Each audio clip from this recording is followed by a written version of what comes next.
काय आणलंय आज? बांगडा आणि कोळंबी.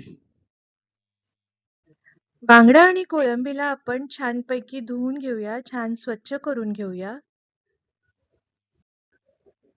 मग आपण त्याला मीठ आणि हळद टाकून थोड्या वेळ मॅरिनेट करायला ठेवून देऊया.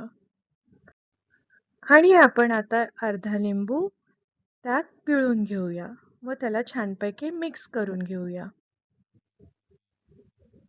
आता आपण कोळंबीलाही साफ करून घेऊया.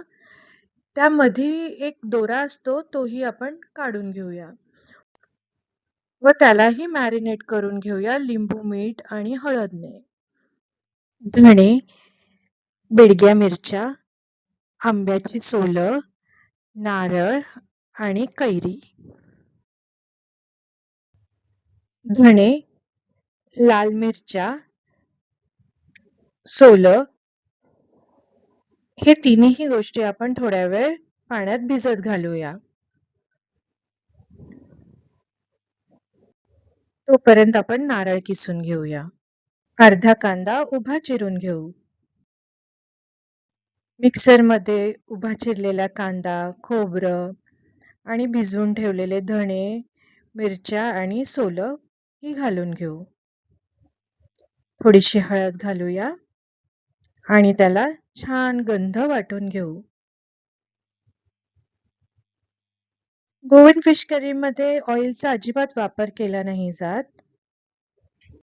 पातेल्यात वाटण घालूया, पाणी घालूया, मीठ घालूया, बारीक चिरलेला कांदा आणि कैराही घालून घेऊ.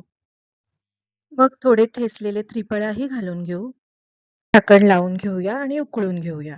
दुसऱ्या बाजूला फिश आणि कोळंबीला मॅरिनेट करूया हळद आणि लाल तिखटने. मग त्याला फ्राय करायला घेऊया. थोडासा रव्यामध्ये हळद, लाल तिखट घालून, मीठ घालून थोडं मिसळून घेऊ व त्याला छानसे कोटिंग करून फिश फ्राय करायला घेऊया.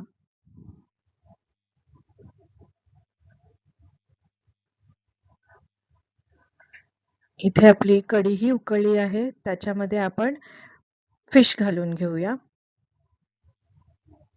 आणि दुसऱ्या बाजूला फिश फ्राय करून घेऊ.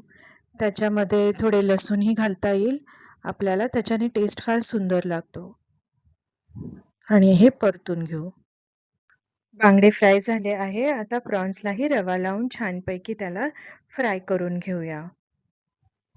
ही करी तुम्ही राईस, सॅलड आणि फ्राईड फिश बरोबर मस्तपैकी एन्जॉय करू शकता. तुम्हाला ही रेसिपी आवडली असेल तर लाईक, शेअर, सबस्क्राईब जरूर करा.